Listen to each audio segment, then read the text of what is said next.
Right, welcome everybody. So this is to celebrate the launch of the second volume of the Bright Report.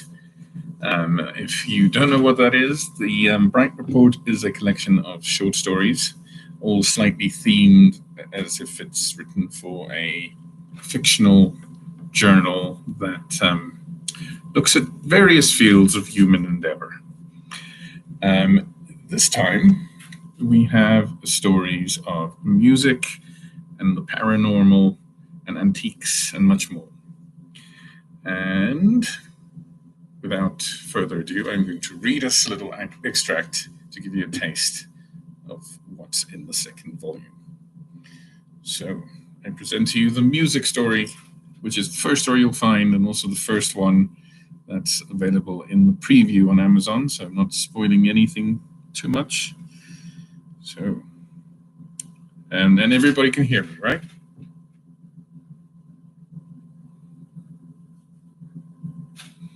Guessing so.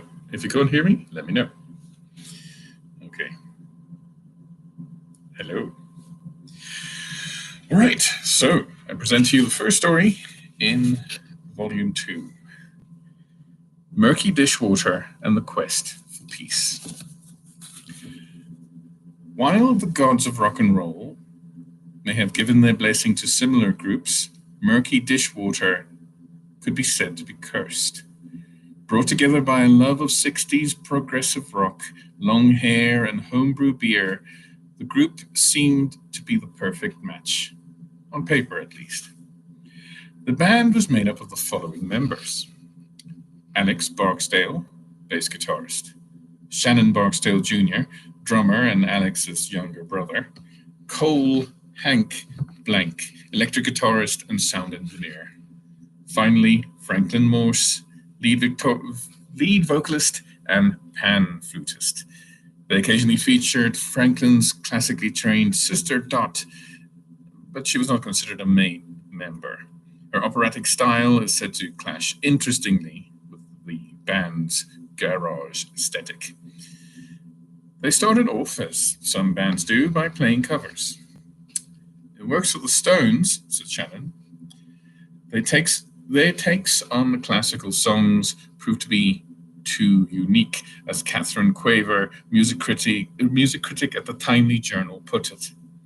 Band leader Franklin explains, turns out that adding a yodeling section to Stairway put people off.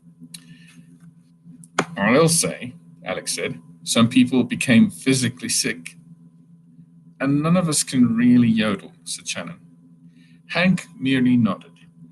I thought he was distracted by the Les Paul he was restringing, but Alex, who acted as a kind of translator for Hank's grunts and esoteric gestures, said that he meant we just hadn't found our feet and our voices yet. Now that that made not that made anything clear, I carried on questioning them. In any event, the Murky Dishwater's experimental style was unsuitable for even the most malleable of covers. They needed their own sound. We were overflowing with ideas, said Alex. We could sketch riffs and work up a beat in no time. Full 4 time, Shannon corrected. Sometimes we changed from 6/8 to 7/8 and back and forth, just a few times a track, mind. We ain't Dream Theater. But we know 4/4 best, said Franklin. Hank grunted, but Alex ignored him. Anyway, he continued, instrumentally, we were all right, but the lyrics, man, we weren't anywhere. Apparently, after a few false starts, Hank suggested that they ditch Franklin.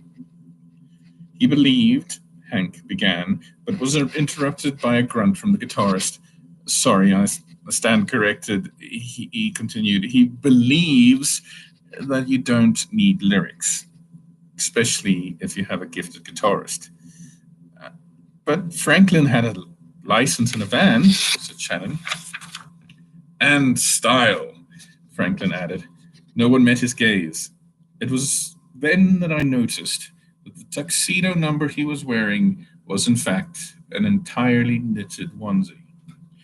Murky Dishwater was faced with a difficult choice: remain a garage band forever or get driven to gigs.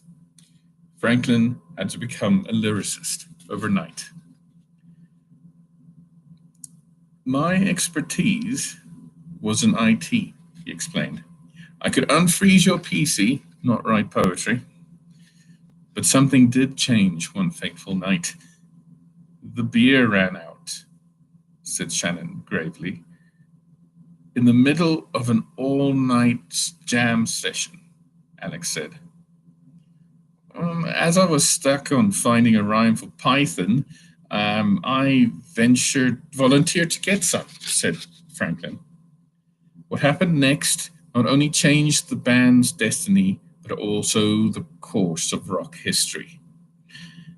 It was almost midnight when Franklin rumbled down a dark street in his beat-up van. The fatigue and the stress of not being able to connect syllable and sound made him stall the van. I rolled into the middle of a crossroads. No other car in sight. It was spooky as all get out, man, said Franklin. Kept trying and trying, I just couldn't start. Like his lyrics up until then, chimed Shannon.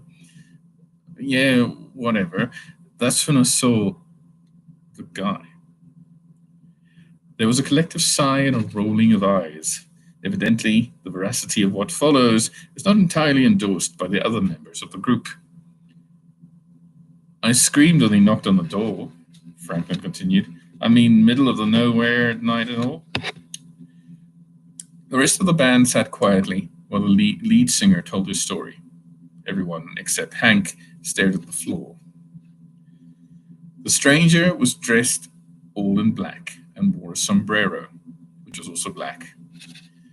Like a goth mariachi player, his curly beard was long enough to cover his chest. The most standout feature, however, was the person's incandescent red eyes. This was greeted by a collective sigh, Hank included. It's true, Franklin protested. They lit up the inside of the van when he peered in. It was like being visited by the malevolent spirit of Alan Moore. Once he overcame his initial shock, he asked the stranger if he knew how to start a van.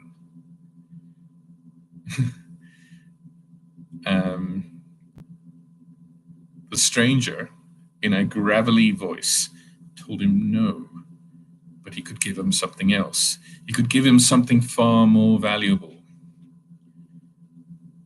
I'll give you rhymes, he said. It took Franklin a moment to understand what the man was offering.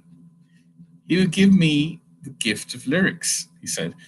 I would be able to write a song that roused the souls of mortals and speak to their true nature. But that's how he put it.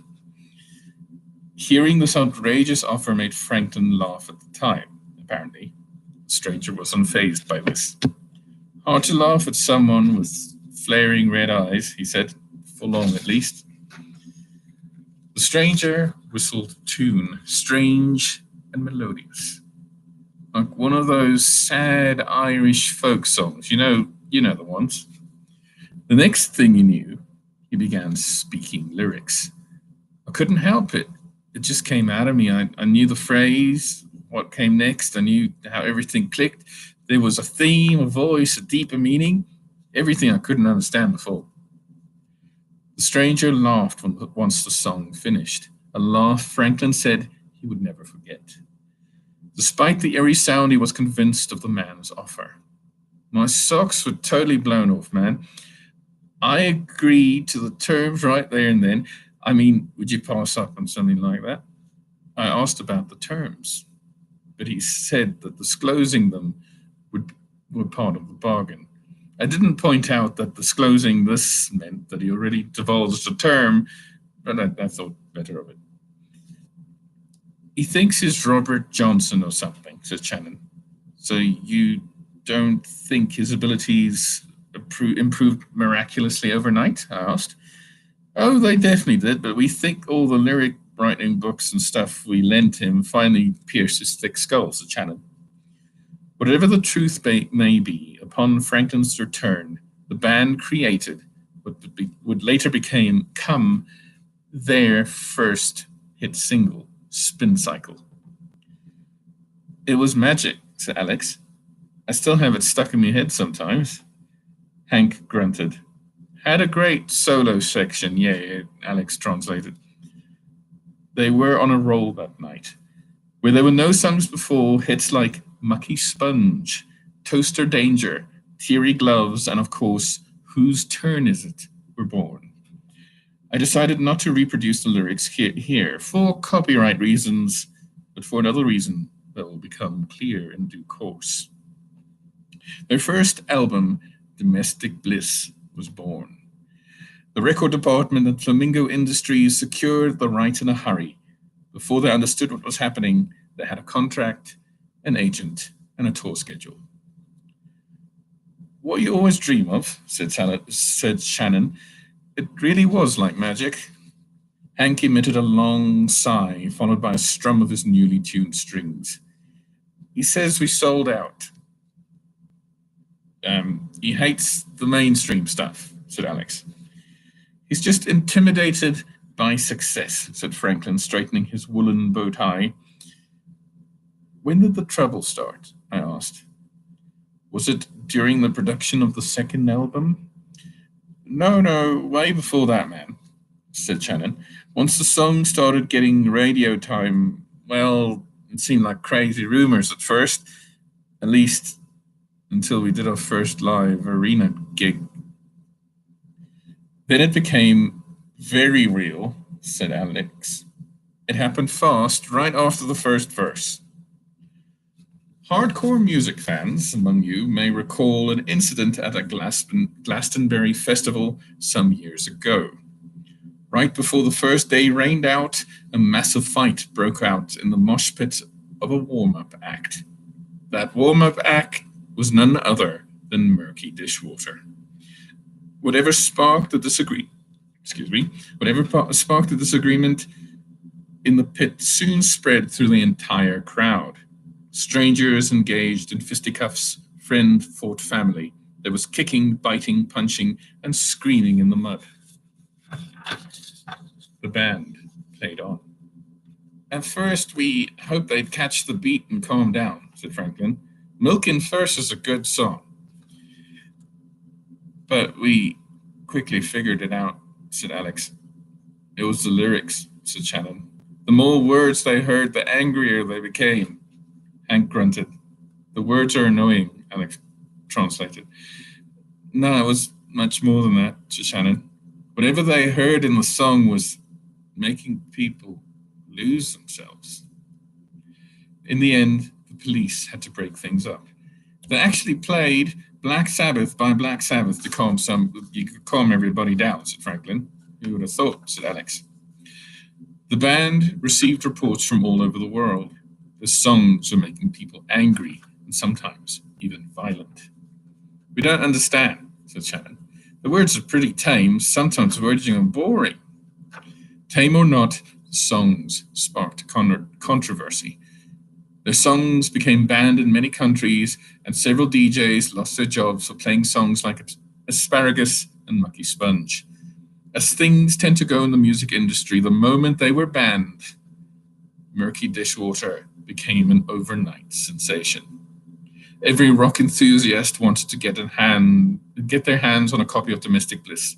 Some say this phenomenon single-handedly saved the brick-and-mortar music store industry. We couldn't sell it digitally, said Franklin. Whatever you copied it to would malfunction or melt.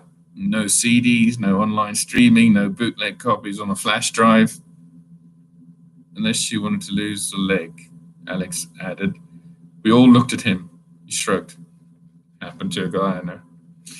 For whatever reason, the songs only worked on vinyl, said Shannon.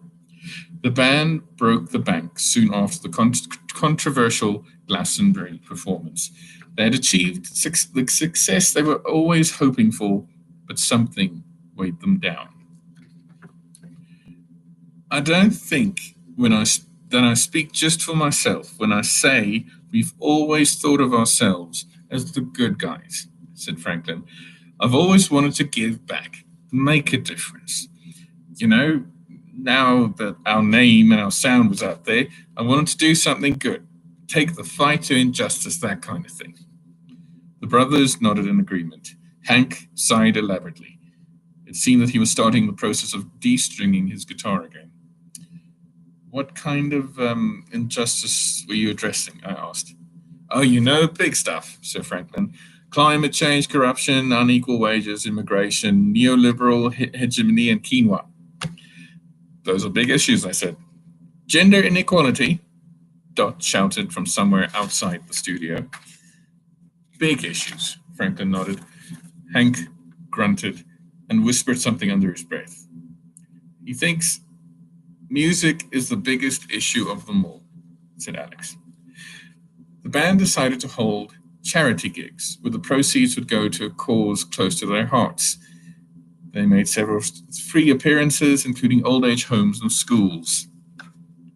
Hyperactive kids are one thing, said Shannon grimly, but you don't know horror until you've seen a bunch of oldies throw walkers at each other. He slowly shook his head, his eyes taking a glazed, far-off look.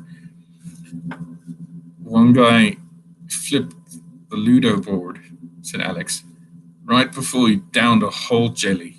Crazed look in his eyes, man. There's things that will stay with you for the rest of your life. I think the zoo was worse, said Franklin. Hank muttered something that sounded like penguins.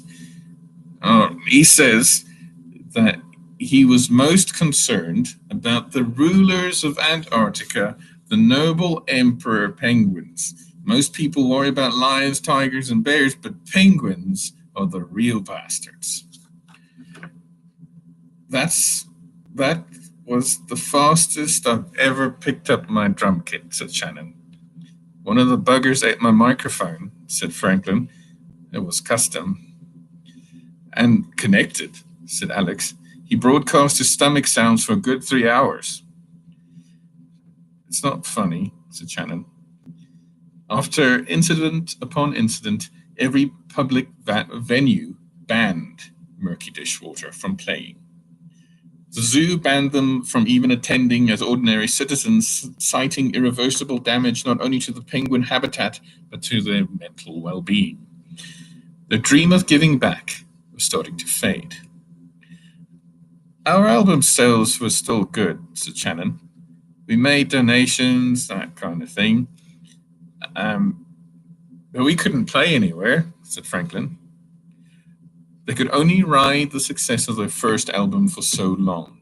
Soon it became clear that a second album was needed. As with most bands who attained unprecedented success with their first endeavor, the band felt the pressure. They had to figure out what made Domestic Bliss tick, what they thought they were saying, and just what their sound was. Murky Dishwater, Unplugged, took a year to complete. According to the band, 25 songs were simply scrapped or left uncompleted.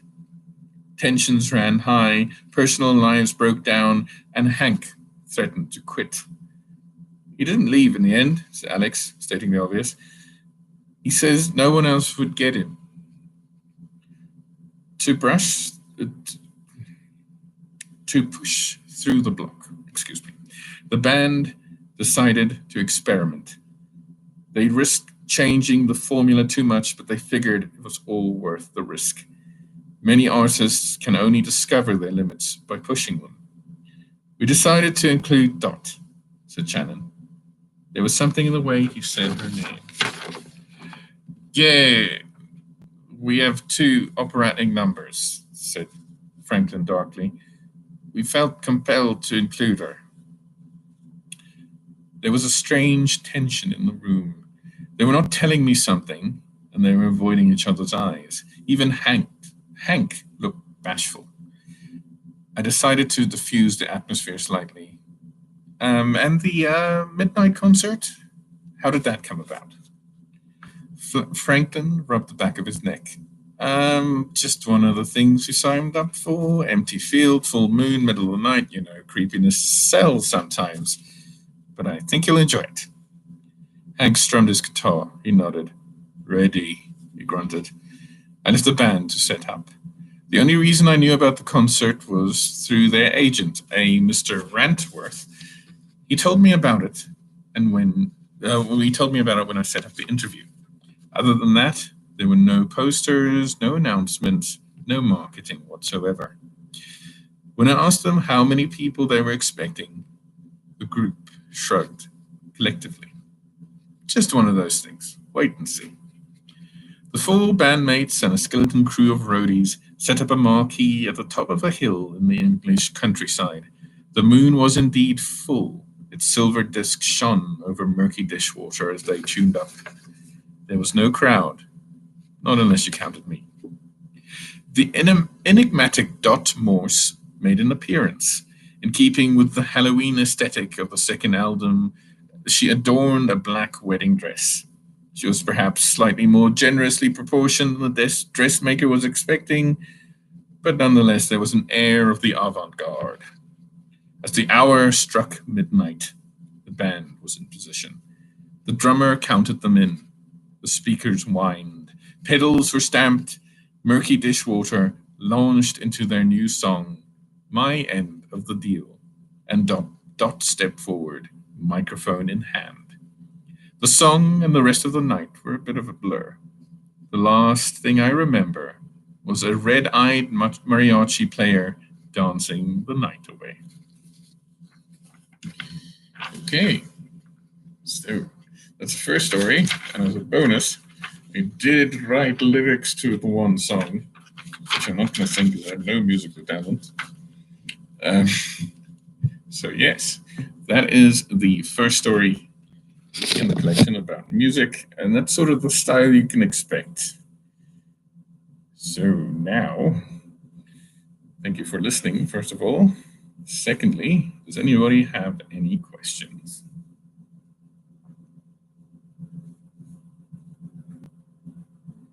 I can't yodel. No. Probably yodel as well as Murky Dishwater, which is not well at all.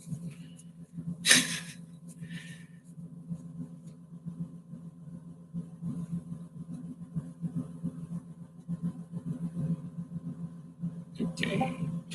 Any other questions?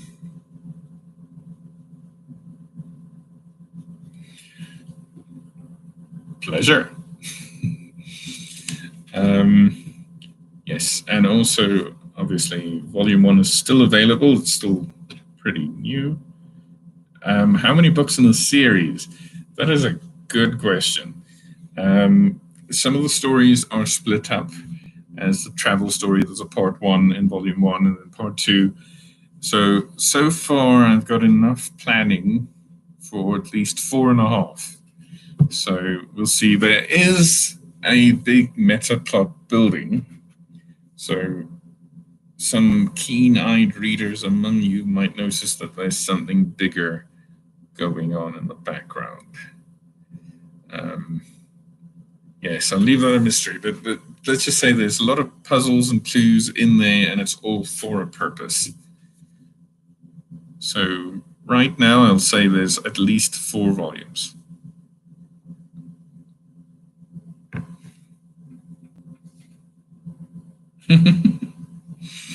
Okay, I'll try and keep them coming. Yes, so I set myself a very difficult, well, not difficult, I just thought maybe it was slightly less time than I ordered to take to finish this one, so the pressure kept me going. I think for the next one I need a bit. Will my D&D stories become books? Maybe the original stories, yes, because I keep record of everything. Maybe I'll package them together and sell them.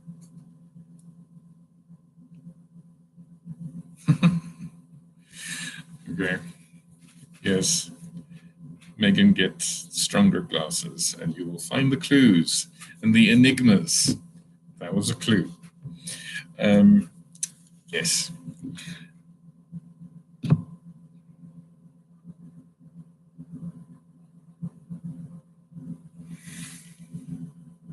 Any other questions? Did everybody like the story, or do you think it was maybe, or do you prefer a story from number one?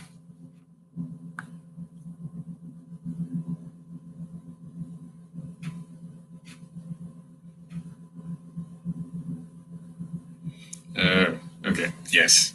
So I do have another book coming out that I've spent 5 years plus on.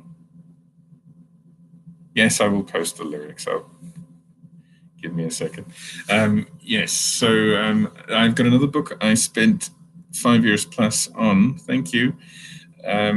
Called The Silent Symphony. It's a lot more serious than this one. It is coming out in July. I'm busy revising it for like the 8th time again. But yeah, I think it's ready. So it is about a bunch of people. Thank you for your comments. These are the lyrics. I just think I'm going to be, it's too big for this thing. So you know what? I'm going to put them on my blog. You can find a link to my blog in the description thingy below, including a link to the book itself. But yeah, it's too many lyrics to fit into the the YouTube chat. So yes, I'll put them on my blog. All right. Yes. So the Silent Symphony is about a group of young people who travel to a big city in which they try and follow their artistic dreams, but not everything as it is as it seems. So try and think of it, elevator pitch mode, as it is 1984, but if everything had more color and more protesting artists in it. Let's put it that way. Yes.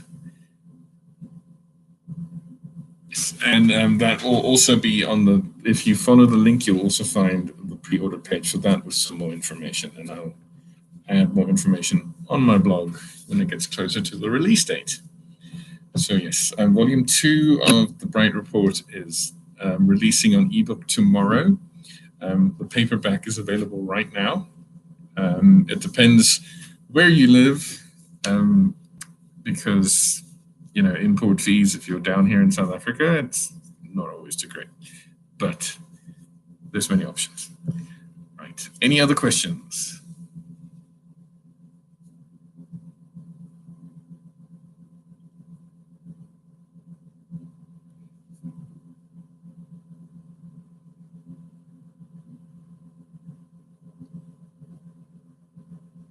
Okay.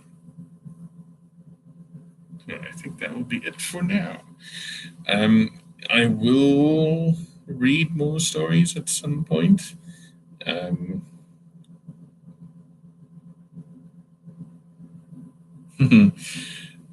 Yes, so you like the travel story from the first one. All the clues you're looking for might appear in the next one. When I wrote part 2 of the travel story, it became a giant plot.